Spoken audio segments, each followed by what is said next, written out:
Dato mata relato. Esto es Realpolitik Room. Bienvenidos.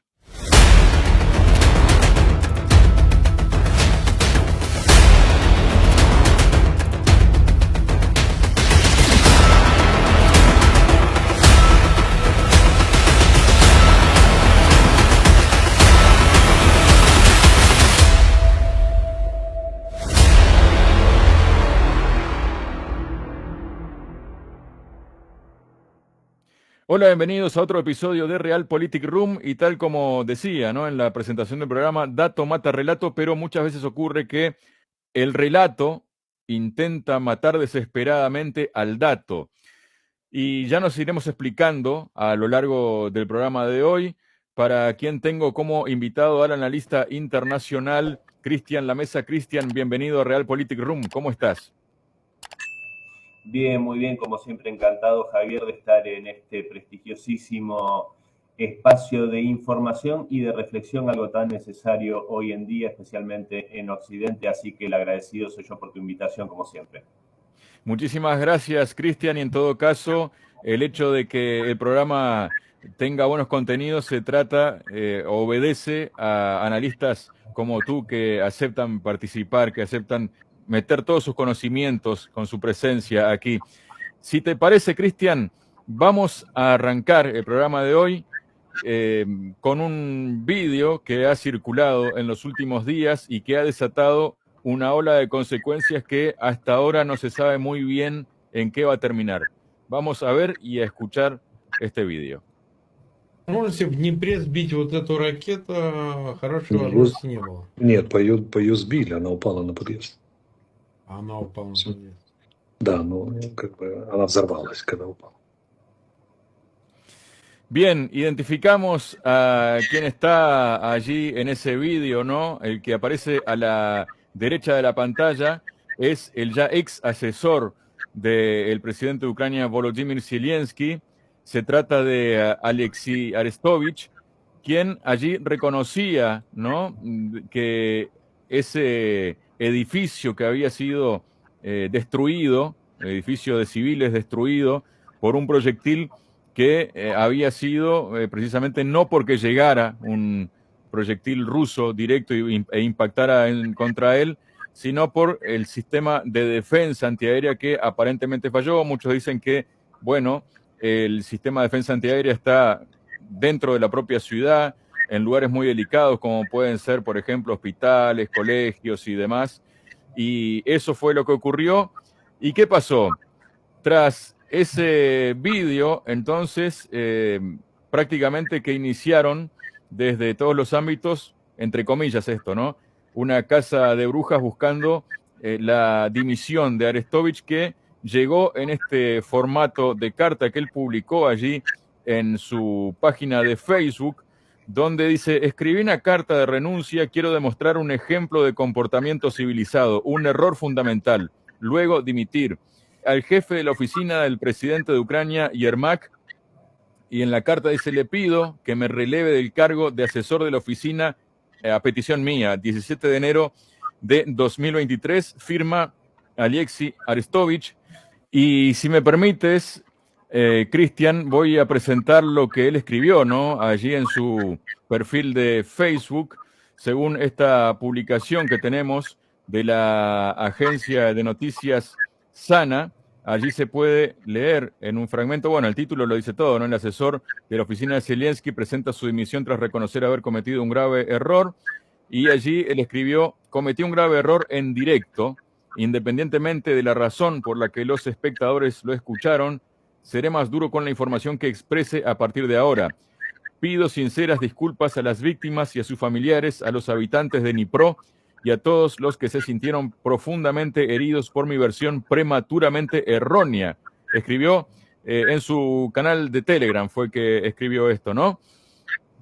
Y bueno, como decíamos al principio, ¿no?, dato mata relato, pero aquí el relato se llevó por delante aparentemente el cargo de Arestovich, ¿no? ¿Es así? ¿Se lo llevó por delante? ¿Fue un error que cometió Arestovich? ¿Cómo lo ves tú, Cristian, a todo esto? Bueno, en mi opinión, Javier, primero hay que entender o hay que repasar muy rápidamente, sintéticamente, quién es Alexei Arestovich. Este hombre es, o era por lo menos hasta hace algunas horas, el principal asesor y yo diría la persona más influyente sobre Volodymyr Zelensky, el presidente ucraniano. En ese sentido, y siendo que es una persona, como yo decía, muy influyente y uno de los halcones o de los integrantes del gobierno de Kiev que tenía y que tiene los más encendidos discursos rusofóbicos, inclusive avalando, justificando o alentando la tortura a prisioneros de guerra, por ejemplo. No creo sinceramente que esta persona haya cometido un error ni que haya sido una declaración ingenua. Yo creo que esto es más el resultado, la muestra de cómo se está enrareciendo y se van adelantando, acelerando el ritmo en el cual se va enrareciendo el clima hacia adentro del régimen de Kiev, en el cual, bueno, ya se sabe que el general Valery Zaluzhny, que es el jefe del ejército, está en franca oposición y con muchos enfrentamientos con Zelensky. Hace algunas horas se dirigió a tener una entrevista de forma personal con un alto mando del ejército norteamericano, el general Miller, uno de los personas más importantes del Pentágono. Esa reunión se dio en Polonia y hay fuentes que hablan de que, bueno, va a ser renunciado, dimitido o va a haber un golpe de Estado en Ucrania en favor de este general. Que, digámoslo también, el político, el alcalde de Kiev y exboxeador Vitaly Klitschko, he tenido noticias hace algunos días que han formado una agrupación política nueva con el general Zaluzhny. Entonces, bueno, yo diría que se está abonando todo el terreno y se están justamente yendo del lado de Zelensky, ya que está por caer en desgracia. Bueno, mi análisis va más o menos por ese lugar y creo que este hombre, que si bien es nefasto, Arestovich es una persona que por ser nefasta no deja de ser muy inteligente y yo creo que justamente este dislate, este error, entre comillas, que no creo que sea tal, yo creo que es una forma de también seguir enrareciendo el clima en derredor de Zelensky. Bueno, y se da una situación, Cristian, ¿no? En menos de 24 horas que la gran parte, digamos, del círculo más cercano del presidente ucraniano Volodymyr Zelensky se acaba, ¿no? Se termina, porque primero viene esta dimisión de Arestovich por ese error no forzado, como se dice en el tenis, ¿no? Pero luego también viene lo que ocurrió este mismo miércoles, ¿no? Y se trata de ese accidente de helicóptero que, bueno, ya todos conocemos que ha ocurrido y que desgraciadamente se ha llevado por delante la vida de, aparte de quienes iban dentro del helicóptero, se ha llevado por delante las vidas de niños, ¿no? En este sentido, la información que llega hasta el momento y que tenemos es precisamente que ese helicóptero se estrelló, que deja al menos 14 fallecidos, ¿no? Y bueno, cayó sobre un jardín de infantes, 3 niños lamentablemente perdieron la vida y perdieron la vida también el ministro de Interior, Denis Monastirski, su viceministro Yevgeny Yenin y el secretario de Estado Yuri Lukovich. Y bueno, pasa esa situación, ¿no, Cristian? Que se desmantela por diferentes motivos, por diferentes cuestiones, gran parte, digamos, de la cúpula del gobierno de Zelensky, digamos, quienes forman o integran el núcleo duro de su gobierno, ¿no? Sí, y de hecho, para analizar esto tampoco hay que perder de vista que estamos hablando de un Estado con características mafiosas. Sabemos que desgraciadamente en Ucrania, desde su independencia ya por el año 91, no ha podido, le ha costado muchísimo depurar su clase política, tener justamente funcionarios que lleven adelante políticas transparentes y que sean en pos del país y de su población. Nada más lejos de esto, lo que ocurre, el poder que han tenido de forma ininterrumpida, al contrario de lo que sucedió en Rusia, en Ucrania el poder de los oligarcas no ha tenido ningún tipo de contraposición, y la corrupción está enraizada de una forma muy profunda en la clase política. Y la violencia es un recurso habitual, desgraciadamente. Eso no hay que perderlo de vista. Yo quisiera recordar, Javier, si me lo permitís, lo que ocurrió en las primeras semanas de la operación militar rusa, que arrancase allá el 24 de febrero del año pasado, cuando se dieron las primeras charlas de paz en Bielorrusia. Y si no me equivoco, en la primera ronda de conversaciones, uno de los encargados del lado ucraniano de estas conversaciones era Denis Kirieyev. Esta persona a los pocos días fue secuestrada por el SBU, que es el Servicio de Seguridad Ucraniano, y su cuerpo apareció apenas unos días más tarde, algo así como 2-3 días más tarde, tirado en una calle en Kiev, con notorios signos de tortura en su cuerpo, en su rostro, y asesinado con un tiro en la cabeza.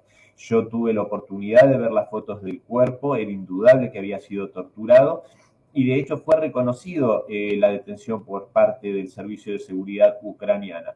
Esto obviamente, como vivimos en una lógica tan extraña en Occidente, no revistió el escándalo que debería haber revestido a nivel mundial, porque sabemos que se le trata de lavar la cara a este régimen neonazi que tiene el poder en Ucrania.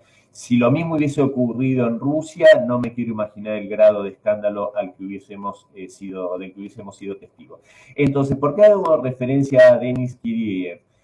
Porque si se pudo hacer algo tan desembosado en ese momento y se han proscripto 14 partidos políticos de oposición en Ucrania, se han cerrado medios de comunicación, los que no son funcionales al régimen son cerrados, son prohibidos, son proscriptos. Políticos han sido metidos en prisión, han sido víctimas de tortura, tan solo por oponerse, por tener otro pensamiento. Entonces, el caso del ministro del Interior, Denis Monastirsky, yo hoy leía, me informaba con diversos medios internacionales y se manejan, obviamente, como teorías. Todavía esto no está comprobado y hay que ver el grado de comprobación al que podemos acceder, porque obviamente la investigación la va a llevar Kiev y sabemos todo lo que acabo de decir. Pero hay quienes sostienen con algún grado de razonabilidad que el ministro del Interior estaba tras la investigación de este mercado negro y este desvío de armas que se viene haciendo prácticamente desde el comienzo del conflicto, armas que le dan a Kiev y que son desviadas al mercado negro, que inclusive Rusia ha mostrado esto porque ha comprado, si no me equivoco, en su momento 2 morteros CISAR, creo que eran los franceses, o USA CISAR franceses, aplicándole la ingeniería inversa y todo eso que sabemos, pero era ya más que evidente. Parecería ser, según esta información, que todavía es en potencial, que el ministro del Interior, habiendo dado con esa red que depende del Ministerio de Defensa, habría pedido participación en el negocio. Y que bueno, esta participación en el negocio es la que terminó redundando en este atentado, en este asesinato, que como vos dijiste, es más luctuoso todavía al haber costado la vida de niños de este jardín de infantes. Otra teoría marca que justamente en este viaje se dirigía hacia el norte, hacia la región fronteriza con Bielorrusia, donde se había ordenado la construcción de fortificaciones para prevenir un posible supuesto avance por el lado de las fronteras bielorrusas. Él iba a ver el avance de estas obras millonarias, y aparentemente lo único que habría son campos minados y algunas defensas hechas con madera. Entonces, para evitar que se llegase a descubrir esto, también habría sido. Esas son dos teorías fuertes. Lo que parece ser indudable al día de hoy, que lo recogía el testimonio de una maestra de este mismo jardín de infantes, es que primero, previo a la explosión y la caída del helicóptero, se había podido apreciar un destello que sería coincidente con el haber sido atacado con un sistema antiaéreo que, como vos bien dijiste, los ponen en medio de la ciudad para que no sean contrarrestados sin poner a la población civil en peligro. Sabemos que los usan como escudos humanos. Entonces, no sería como se había dicho en algún momento, que habían dicho que había chocado contra el Jardín de Infantes, un edificio de 2 pisos. Demasiada impericia debería tener el piloto como para chocar contra un edificio de 2 pisos. Así que bueno, lo cierto aparentemente es que sí fue derribado por el mismo fuego ucraniano y desgraciadamente da lugar para todo tipo de teorías porque, como bien acabo de decir, estamos hablando de un régimen plagado de no solo de neonazismo, no solo de violencias a su misma población desde hace casi 9 años, sino también de corrupción que tiene que ver justamente con el robo hacia el mismo país. Cristian, quiero aprovechar justamente que has mencionado esos partidos prohibidos, proscritos allí en Ucrania, para que veamos un par de videos. Te invito a ti a la audiencia, por supuesto, ¿no? Están en inglés, pero tienen los subtítulos en español, así que yo lo que pido es que presten atención a lo que dicen con claridad. Madrid was a big love-in for the supporters of the military-industrial complex. NATO is not a defence alliance. It's a war machine. Ask the people of Afghanistan, Iraq or Libya. NATO's real goal is the defence of a waning US hegemony and a unipolar world system. That's what NATO exists for. Any discussion of that is silenced, chilled in this land of free speech. The war in Ukraine, NATO is loving it. Like the US, the Russian economy is dominated by monopoly capital. Both countries are run by oligarchs. Now we have a US-NATO proxy war against Russia and Ukraine. Two factions of capitalist imperialism waging war against each other, with millions of workers caught in between. A survey by the European Council on Foreign Relations showed that the vast majority of European citizens want peace rather than promoting a war that punishes Russia. But NATO never wants peace. What I want to know is, what does the EU really want?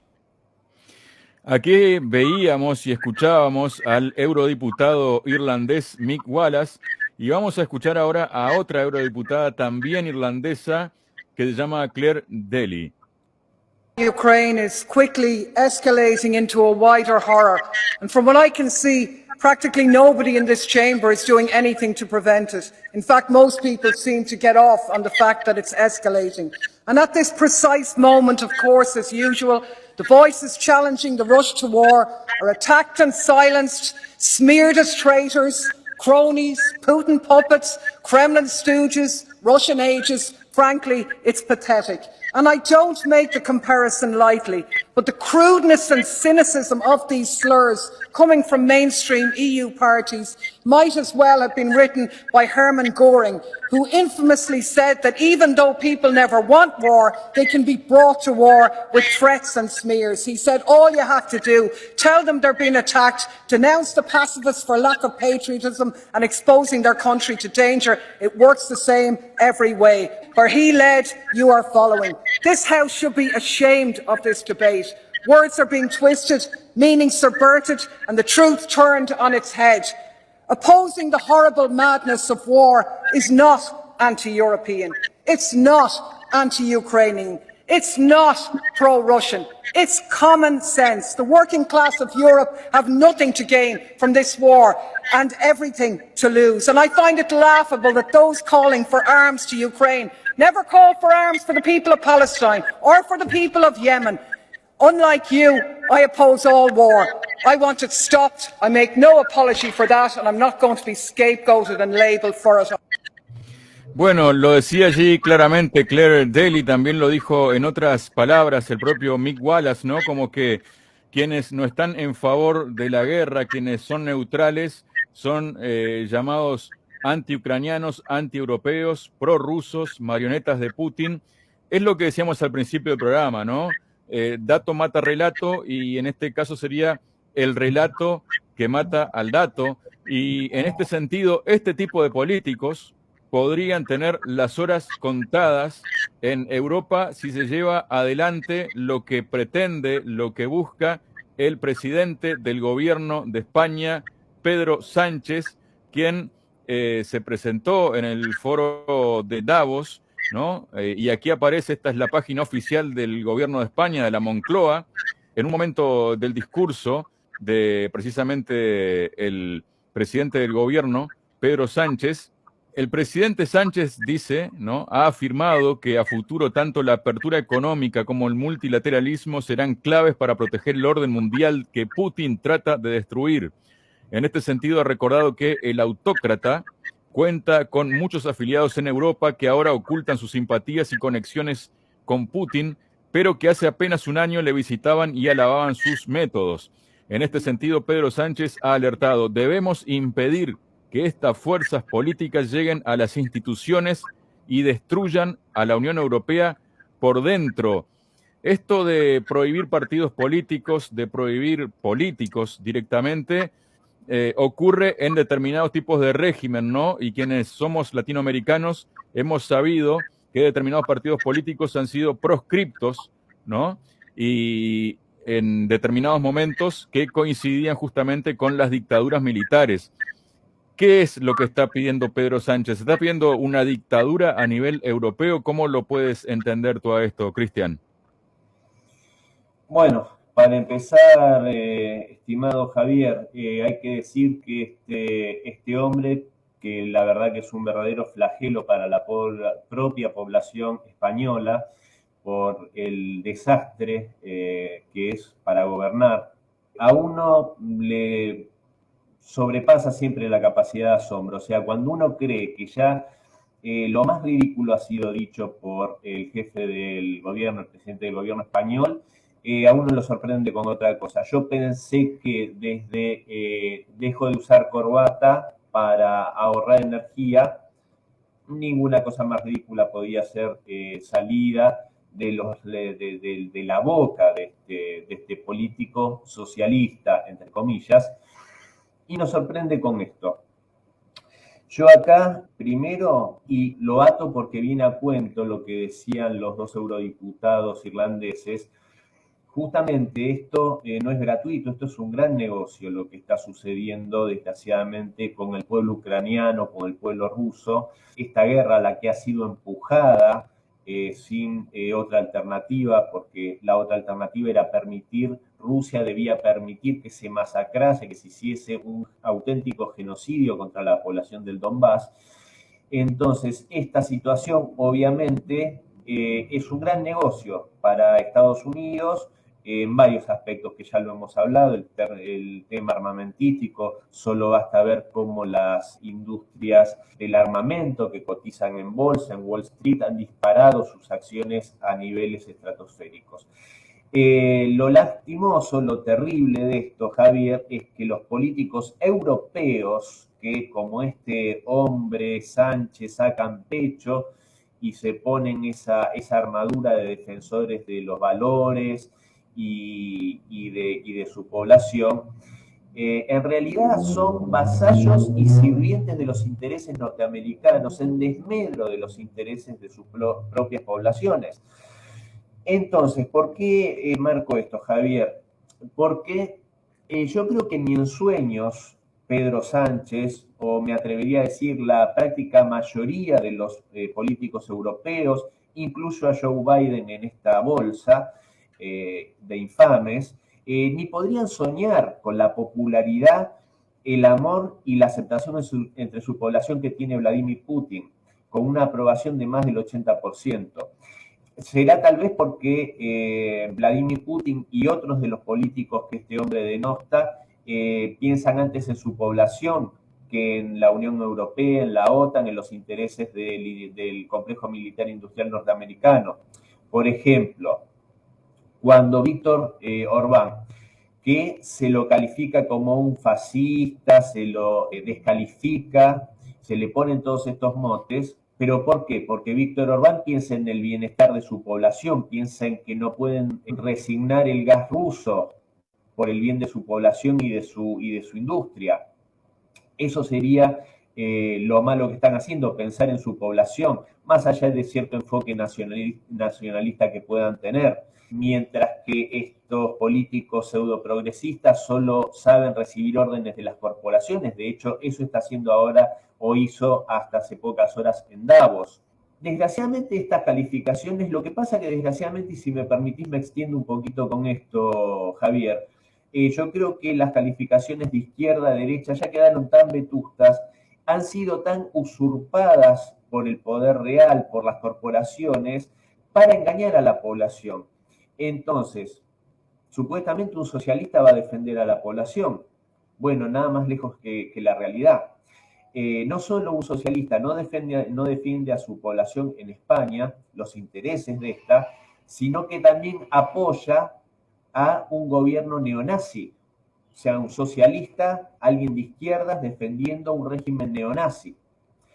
Y el que es tildado de fascista, como Víctor Orbán, se niega a que su país, en desmedro de su población, apoye a ese régimen que aparte sabe, porque lo ha dicho, que no solo la población rusófona es perseguida en Ucrania, sino también la población de origen húngaro de Transcarpatia, la población gitana.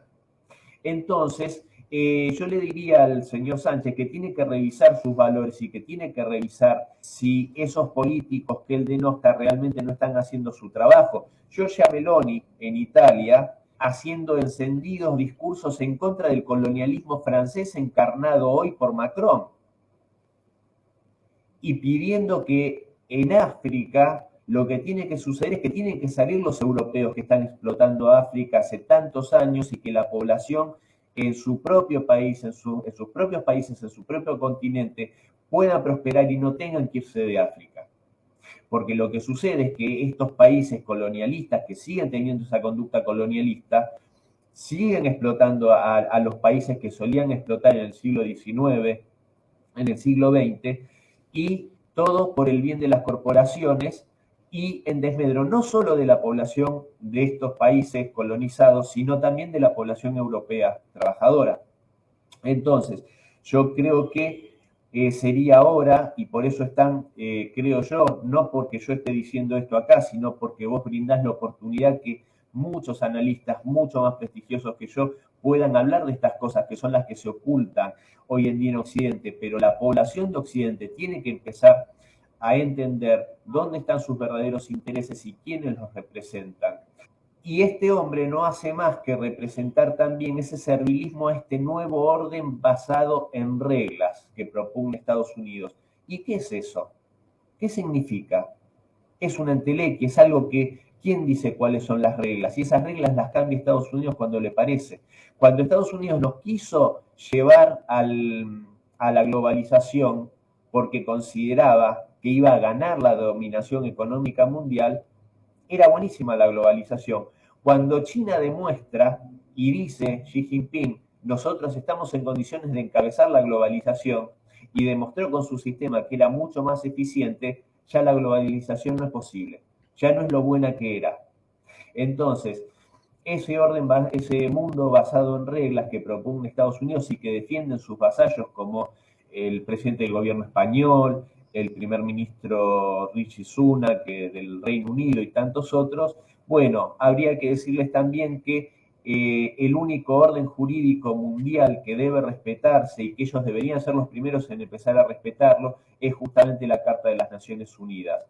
Y que hay un mundo y una serie de políticos, desgraciadamente pocos en Occidente, que se están oponiendo a que la soberanía de los países pase a formar parte de los intereses y de la potestad de las corporaciones, que es ni más ni menos que lo que quieren, que las corporaciones terminen gobernando la totalidad de los países y pierdan la soberanía nacional de cada uno de ellos. Muchas gracias, Cristian, por tu presencia hoy en Realpolitik Room. Por favor, Javier, nuevamente el agradecido soy yo y me siento honrado con tu invitación a este, repito, prestigioso espacio de pensamiento y de información.